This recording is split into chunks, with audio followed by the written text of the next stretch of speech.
नमस्कार, हिमाचल बुलेटिन में आपका स्वागत है। पेश है आज के समाचार। मुख्यमंत्री श्री जयराम ठाकुर ने केंद्रीय सूचना एवं प्रसारण तथा युवा कार्य एवं खेल मंत्री श्री अनुराग सिंह ठाकुर के केंद्रीय मंत्रिमंडल में शामिल होने के बाद हिमाचल प्रदेश के पहले दौरे के दौरान वीरवार सायं जिला शिमला भाजपा द्वारा होटल पीटर हॉफ में आयोजित कार्यक्रम में गर्मजोशी से स्वागत किया। केंद्रीय मंत्री ने हिमाचल प्रदेश में 5 दिवसीय जन आशीर्वाद यात्रा की शुरुआत की। इस अवसर पर संबोधित करते हुए श्री जयराम ठाकुर ने कहा कि यह हिमाचल प्रदेश का सौभाग्य है कि प्रधानमंत्री श्री नरेंद्र मोदी ने केंद्रीय मंत्रिमंडल में श्री अनुराग सिंह ठाकुर को महत्वपूर्ण जिम्मेदारी सौंपी है। केंद्रीय मंत्री के रूप में उनके सहयोग से राज्य विकास के क्षेत्र में लाभान्वित होगा और प्रदेश द्वारा उठाए गए विभिन्न मुद्दों का शीघ्र समाधान होगा। मुख्यमंत्री ने कहा कि प्रधानमंत्री श्री नरेंद्र मोदी इस पहाड़ी राज्य के लोगों की विकासात्मक मांगों, जरूरतों और आकांक्षाओं के प्रति सदैव तत्पर रहे हैं। इससे पूर्व उन्होंने प्रदेश के सुपुत्र श्री जगत प्रकाश नड्डा को विश्व के सबसे बड़े राजनीतिक दल भाजपा के राष्ट्रीय अध्यक्ष का दायित्व सौंपा। इतिहास में ऐसा पहली बार हुआ है कि राज्य को इतना महत्व दिया गया है। उन्होंने कहा कि इस तरह पूर्व प्रधानमंत्री श्री अटल बिहारी वाजपेयी को राज्य से विशेष स्नेह था और उन्होंने प्रदेश के विकास के लिए हमेशा पूर्ण सहयोग दिया। मुख्यमंत्री ने कहा कि राज्य सरकार ने महिलाओं, युवाओं, किसानों, बागवानों, गरीब एवं समाज के कमजोर वर्ग के कल्याण के लिए विभिन्न योजनाएं आरंभ की हैं। वर्तमान राज्य सरकार के निरंतर प्रयासों से हिमाचल प्रदेश देश भर में अग्रणी राज्य बनकर उभरा है और विकास के कई मापदंडों में बहुत आगे है। उन्होंने कहा कि कोरोना महामारी के कठिन समय में भी राज्य प्रगति और विकास के पथ पर अग्रसर रहा। उन्होंने राज्य को पर्याप्त उपकरण और ऑक्सीजन संयंत्र प्रदान करने के लिए प्रधानमंत्री श्री नरेंद्र मोदी, श्री जगत प्रकाश नड्डा और श्री अनुराग सिंह ठाकुर का आभार भी व्यक्त किया। मुख्यमंत्री ने कहा, भाई अनुराग ठाकुर जी का केंद्रीय मंत्रिमंडल में शामिल होने के बाद हिमाचल प्रदेश के लिए पहला प्रवास है। मैं हिमाचल प्रदेश की जनता की ओर से, हिमाचल प्रदेश की सरकार की ओर से भाई अनुराग ठाकुर जी का अभिनंदन करता हूँ। स्वागत। छोटा प्रदेश, लेकिन छोटे प्रदेश ने अपनी अलग से पहचान बनाने में सफलता हासिल की। पूरे देश भर में आदरणीय प्रधानमंत्री जी के नेतृत्व में 2014 से लगातार भारत आगे बढ़ते हुए पूरे विश्व के सामने एक सम्मानजनक स्थान पर पहुंचा है। अलग पहचान के साथ खड़ा है, मजबूती के साथ खड़ा है। विश्व का सबसे बड़ा त्रासदी का दौर, संकट जिसको बोल सकते हैं, इतना बड़ा संकट है, लेकिन भरोसा एक नेतृत्व पर, नरेंद्र भाई मोदी। बाकी प्रधानमंत्री को सौभाग्य प्राप्त हुआ सामान्य परिस्थिति में काम करने का, कई बार रहे, लंबे समय तक रहे, लेकिन सामान्य परिस्थितियों में रहे।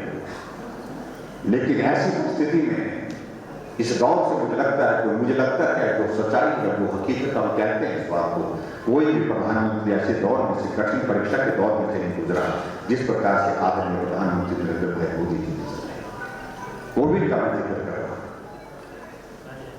लेकिन फिर भी उसके बावजूद भी देश के लोगों का भरोसा नहीं टूटा। भरोसे के साथ खड़े रहे, मजबूती के साथ खड़े रहे।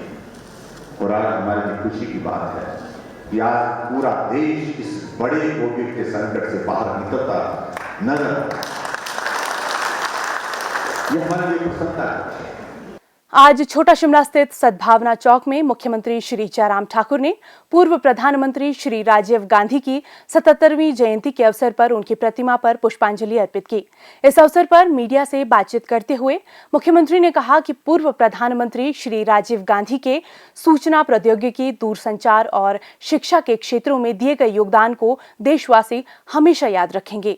मुख्यमंत्री ने कहा कि प्रधानमंत्री के रूप में अपने कार्यकाल के दौरान श्री राजीव गांधी ने आपसी सहमति, सहभागिता के माध्यम से राजनीतिक, आर्थिक, सार्वजनिक जीवन और नैतिकता के क्षेत्र में व्यापक बदलाव का अनुकरणीय उदाहरण प्रस्तुत किया।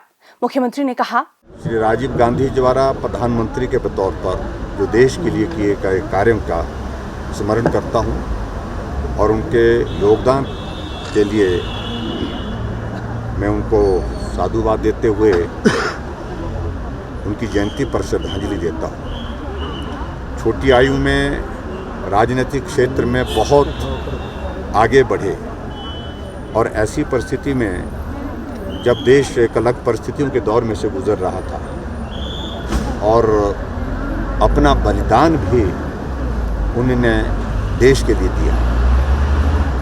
और सद्भावना दिवस के रूप में आज का ये दिन हम मनाते हैं। और उस दृष्टि से मुझे सिर्फ यही कहना है कि हम सब लोग इस देश में जो रहते हैं, हम किसी भी समुदाय से हैं, किसी भी वर्ग से संबंध रखते हैं, लेकिन सद्भावना की आवश्यकता आज भी जो भाव उनने उस वक्त व्यक्त किया था, आज भी वो उसी प्रकार से तर्कसंगत है। सद्भावना के रास्ते पर चल करके ही भारत आगे बढ़ सकता है, भारत आगे बढ़ करके प्रगति कर सकता है। तो आज के इस अवसर पर मैं श्री राजीव गांधी जी के किए हुए कार्यों को स्मरण करते हुए उनको श्रद्धांजलि देता हूँ। और छोटी आयु में राजनीति में आने के बाद जल्दी इस दुनिया से चले गए, और शायद आज वो राजनीति में होते तो अलग एक पूरे देश की राजनीति में उनका एक स्थान होता। पत्रकारों द्वारा प्रदेश में कोविड-19 के मामलों में हो रही वृद्धि से संबंधित पूछे गए एक प्रश्न के उत्तर में मुख्यमंत्री ने कहा, कोविड